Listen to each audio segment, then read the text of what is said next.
Hi again, welcome back. This is Lecture 4, The Aftermath of World War I. Okay, so we've already learned about World War I and how it wasn't actually the war to end all wars, and we know that it forever changed the political, economic, and social landscape of Europe. So let's get into how World War I changed Europe and the rest of the world. First of all, much of the literature and artwork produced during and shortly after World War I reflects many changing beliefs. A term used to describe the artists and writers following World War I: the lost generation. These writers included people like Ernest Hemingway, as well as artists like T.S. Eliot. See, World War I left many people feeling fairly negative about humankind.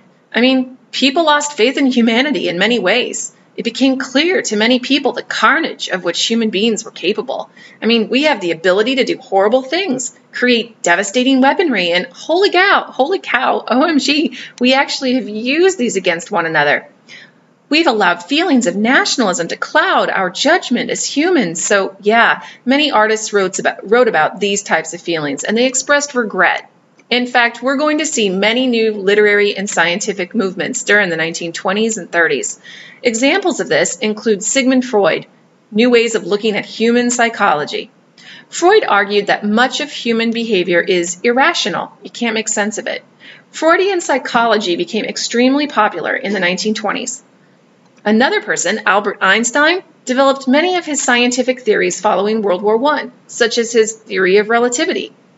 In addition to writers like T.S. Eliot and Hemingway, authors like Franz Kafka wrote about post-war uncertainty. A major philosophical movement called existentialism emerged as well.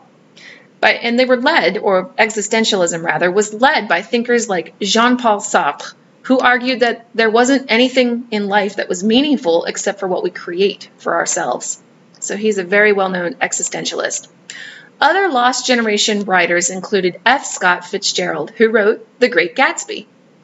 Many American writers moved to Paris in the 1920s, like Fitzgerald and Hemingway, where they lived for the day by partying incessantly, as if there wasn't a tomorrow. Much of this became fodder for their novels. In the art world, new artwork like surrealism, inspired by Freudian psychology, resulted in works by artists such as Salvador Dali. Other artists like Pablo Picasso and George Braque established the Cubist movement using sharp geometric patterns and designs. Picasso's Guernica painting recounts the horrors of the Spanish Civil War in the 1930s, a copy of which was on display at the UN Security Council headquarters in New York City until 2009. New ideas will change long-held beliefs that people had about the world. Writers, authors, and scientists in the 1920s and 30s expressed many feelings, this loss of hope, former rules, and their former way of life. Following World War I, many women are going to demand more rights as well. The whole women's suffrage movement will be in full swing by 1920. Suffrage is a word that means the right to vote. All over the globe, women will demand more rights. Women first gained the right to vote in New Zealand in 1893, so well before the start of World War I in 1914. Well, following World War I, women in Great Britain received the right to vote in 1918. While the U.S. granted women the right to vote in 1920 with the passage of the 19th Amendment. Women will demand more rights following World War I because, they'd helped in the war effort on the home front while men were at war. Another challenge confronting Europe in the years following World War I? Well, after World War I, many countries owed war debts and had cities to rebuild. It's extremely expensive to rebuild.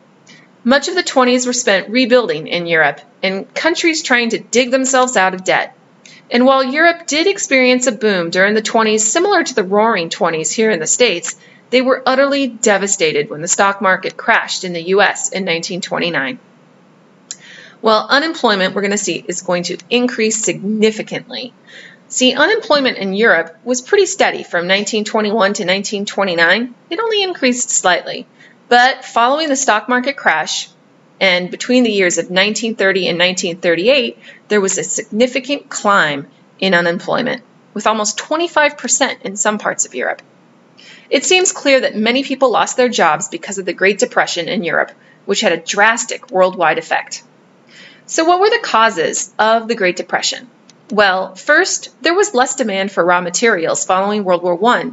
The war machine was no longer operating and weapons weren't needed at a constant rate. Second, there was an overproduction of consumer goods or products by the late 20s. I mean, it doesn't take a genius to figure out that once a family buys a fridge, they don't need another one for a while. And if that fridge factory keeps making fridges and no one's buying them, eventually they're going to go out of business, or they're going to have to lay off workers or cut their prices, in which case they're not making a profit. Either way, it's not looking good. The Great Depression will result in banks and businesses putting millions out of work. There will be a decline in global trade. No one could really trade it that much immediately following the war. They were busy rebuilding. And we're also going to see that people begin to lose faith in democracy and capitalism.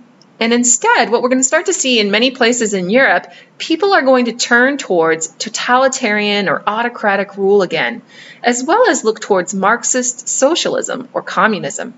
This was especially true in Germany, where massive inflation, which means that money isn't worth as much, was a huge problem during the 1920s. A picture of a German housewife post-World War I exemplifies this perfectly.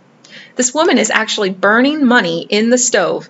See, the German currency was nearly worthless after World War I.